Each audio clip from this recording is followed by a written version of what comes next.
Hello and welcome back to Initial Solution.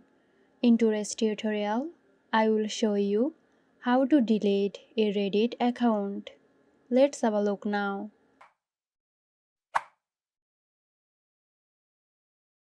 To begin, navigate to the Reddit website.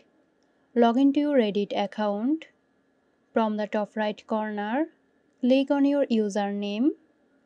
Select Settings. In the Account tab, scroll down and find the Delete Account section. Click on Delete Account. Reddit will ask you to confirm your decision, and you may need to enter your password for a security verification. Now check the box, then click on Delete. So there you go. Hope you found this tutorial helpful. Stay tuned for more helpful tutorials here at Initial Solution. This video is sponsored by Zerosoft. Zerosoft offers graphic design, UI UX design, digital marketing and web development.